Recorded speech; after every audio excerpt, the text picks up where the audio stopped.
Today we're going to talk about how to install from start to finish the TOTO Neorest RS, one of our favorite integrated bidet toilets. My name is Daniel Johnson. I'm the owner and founder of minibidets.com, where you can get expert advice on all things bidets.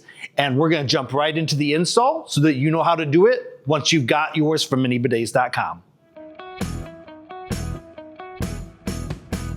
The tools you'll need for this installation are an adjustable wrench, a number 3 Phillips screwdriver, a flathead screwdriver, and a 3/16 inch drill bit.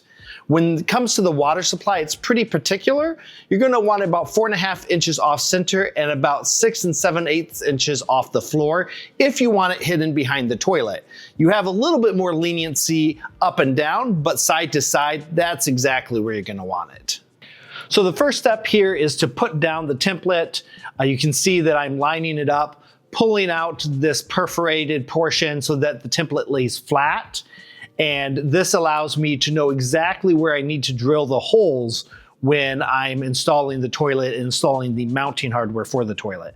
I actually am taping this down because I want it to stay in place as I go through and drill the holes for what I need to put into the floor. Now, we're dealing with a wood floor here, so I am just drilling holes for the wood screws that come with the installation kit, but the kit does also come with some anchors. So if you have tile or concrete floor, this is still an option. You would just use those anchors and that would be all you need. We're gonna go ahead and pull this up now and we're gonna get started with installing the wax ring. So we're using a Better Than wax, and the reason for that is that it's easier to clean up after, and we do a lot of installations on this, and we found that it works just as well from a sealing standpoint. So we're gonna go ahead and install that. These bolts come with Better Than wax ring or your wax ring or flange. So just make sure that you have those. Those do not come with the TOTO installation. All right, we're gonna go ahead and install our flange adapter here. We're putting down our washer and our nuts. We're gonna go ahead and get this a little bit snug, but this can still be pretty loose. We have some additional steps to take before we really have to start tightening this down. And even then, we just really want it to be snug, not overly tight. So these bolts here are going to go into a couple of indentations in the back of the flange adapter, specifically designed for these nuts, and they'll be for these bolts, I should say, and these bolts will be what connects the toilet to the flange adapter and holds it in place.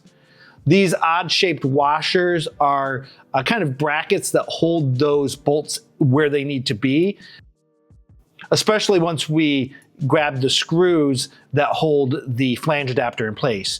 You can see we're also using an electric screwdriver, but while we're using that, we're making sure that we're not over torquing it. It is possible to crack this plastic, and we want to make sure that we avoid that. So we're adjusting the torque as needed so that it's enough to get the job done, but we're not over tightening.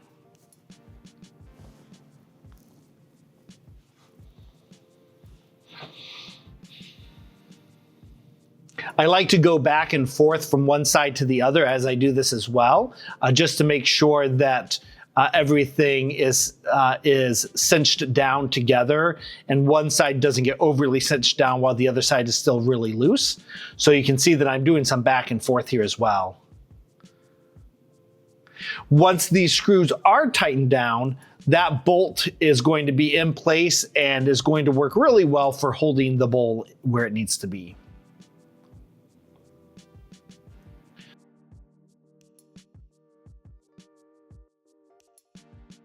So now that I've done that, I'm gonna go ahead and tighten the bolts that hold the flange adapter in place around the flange itself. Similar to the screws in the back, we do not want to over tighten these. So I tighten it by hand, do a couple of rounds with the wrench to make sure that it is snug, but after it's snug, we really don't need to tighten anymore. We do not want to crack the plastic. We want to get it tight enough that there's a good seal, and that's all that we need to worry about. This is a unique water inlet, and it's one that is provided by TOTO. So you can see on the on the spec sheet here and in the measurements exactly where that needs to be. We're now installing the toilet itself, so we need to line up the bottom side of the porcelain with the rubber gasket that you saw a moment ago, as well as the 2 bolts in the back. And once we've done that, it will really just fall into place. So if it's rocking a lot, it's not lined up yet.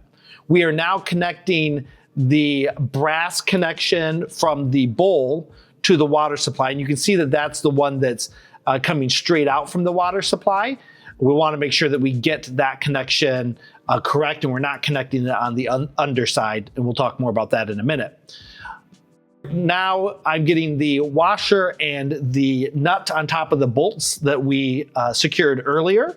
Again, very similar to the others, we want this snug but not overly tightened. Porcelain can also crack just like plastic, so not over tightening is key here, but make sure that it is snug.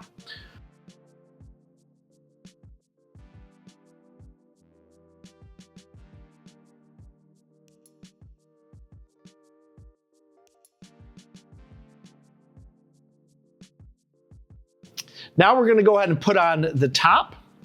So the top connects in a couple of different places, in the front with that plastic little hook, and also in the back with a couple of long bolts.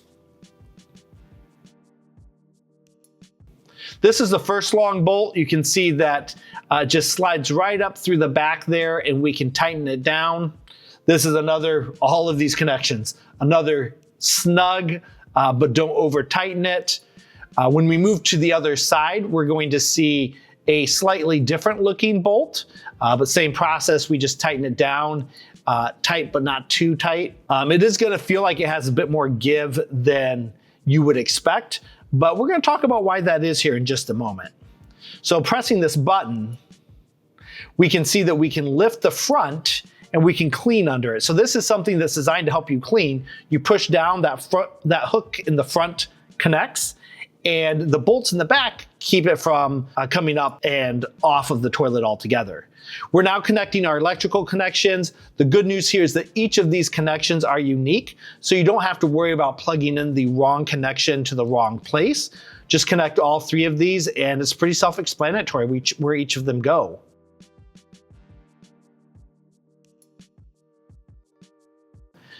I'm going to push this in now, and you can see me doing it, pushing that in, and gets everything nice and neat. The silver connection goes to the L connector here. If we connect the brass and silver to the wrong connections, there will be leaking. So make sure that you connect them correctly. The one coming straight out is going to be the brass. The one coming off at a right angle is going to be the silver.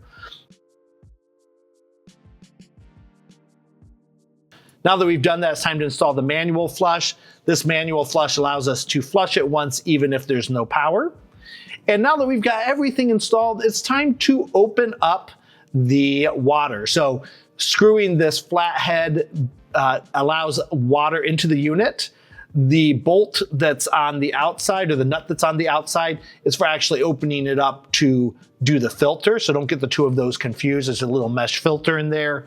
That's that nut on the outside. We've plugged in the electric, and now it's running through its initiation process. So just running through everything, making sure that that the nozzle comes out, etc.